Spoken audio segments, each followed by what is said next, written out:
Adik saya, dia dulu Muslim, waktu saya jadi Kristen dia marah, saudara.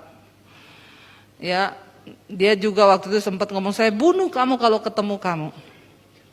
Akhirnya dia jadi Kristen, dia percaya Yesus waktu kerusuhan di Poso. Dia berjumpa dengan Tuhan Yesus secara pribadi ketika kerusuhan itu, karena dia lari di atas gunung 3 hari nggak makan. Dan di situ dia bilang, kematian di depan mata saya. Jadi dia berdoa, Tuhan, siapa Tuhan yang benar itu? Tunjukkan kepada saya. Dan akhirnya di tengah orang bunuh-bunuhan, Tuhan bilang sama dia, waktu itu dia dengar satu suara yang berkata, kamu turun dari atas gunung ini dan kamu akan mengenal siapa Tuhan yang benar. Dia turun, saudara, orang lagi dibantai-bantai. Dia datang di tengah mereka tapi gak ada satu orang pun yang lihat dia.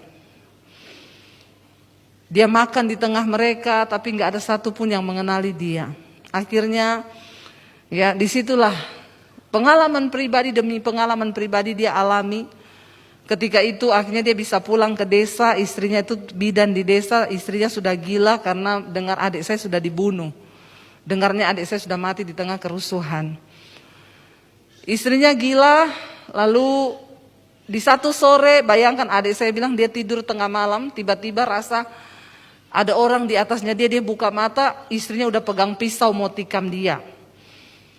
Tiba-tiba depresi karena dengar suaminya mati kan. Baru mengalami begitu di Poso, pulang lihat istri gila itu tekanannya kayak apa, saudara. Tapi tiba-tiba satu sore ada pendeta lewat, dia bilang, ada orang sakit di rumah ini. Adik saya bilang, ada Pak, istri saya. Kalau kamu percaya Yesus sanggup menyembuhkan, saya akan berdoa. Kamu percaya nggak Yesus sanggup menyembuhkan? Adik saya bilang, saya nggak ada pilihan. Ya pokoknya kalau siapa yang bisa menyembuhkan ya udah saya percaya. Jadi dia jawab, percaya Pak. Waktu itu ada banyak orang tetangga-tetangga di situ nonton istrinya gila karena nggak ada tontonan di desa, jadi orang gila ditonton. Nggak ada bioskop kan, belum ada di sana XX1. Jadi kalau ada orang XX, itu ditonton, saudara.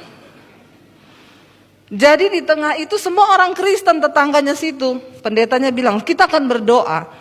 Yang percaya saja bahwa ini Yesus sanggup sembuhkan boleh tinggal di ruangan ini. Yang nggak percaya keluar, semua keluar.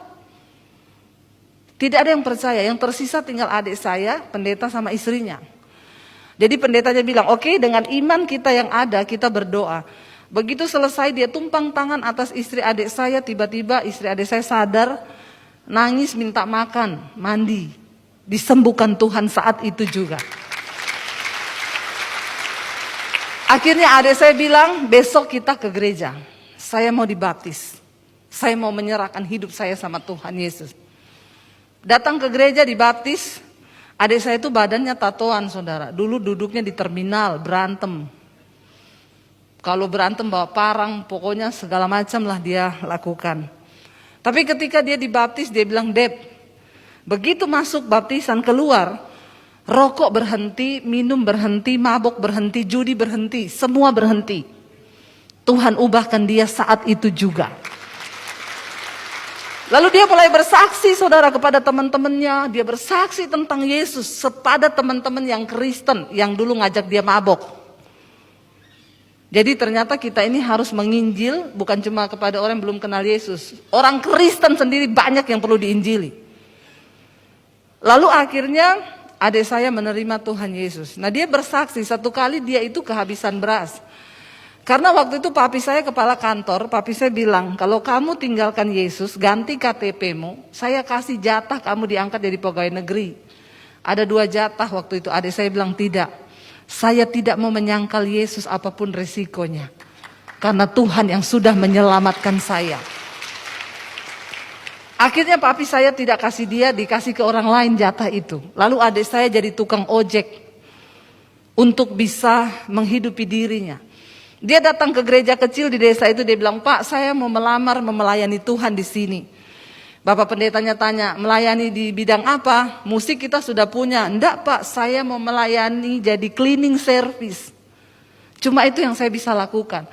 Pendetanya bilang gini, tapi saya nggak bisa bayar kamu. Enggak Pak, Bapak enggak perlu bayar saya. Tuhan Yesus, saya utang sama Tuhan itu sudah terlalu banyak. Saya mau melayani Pak di sini jadi cleaning service, enggak usah dibayar. Lalu dia sambil tarik ojek saudara, satu kali dia kehabisan beras. Anaknya masih baby, dia berdoa, Tuhan, aku tahu Engkau Tuhan yang sanggup mencukupi kebutuhanku dan Engkau tidak akan permalukan karena saya tidak akan meminta-minta kepada siapapun. Jam 3 pagi ada orang ketok pintu rumahnya saudara. Dia buka nggak ada orang, udah ada beras 1 karung di depan pintu. Dan itu Tuhan. Dia kaget, dia bilang, Dad, Tuhan itu benar-benar hidup. Iya, kita tidak perlu khawatir. Sebab khawatir tidak menambah apapun. Sebaliknya percaya itu akan membangkitkan iman. Enggak tahu siapa yang antar. Tapi pasti Tuhan yang turut bekerja. Bukan jatuh dari sorga yang pasti.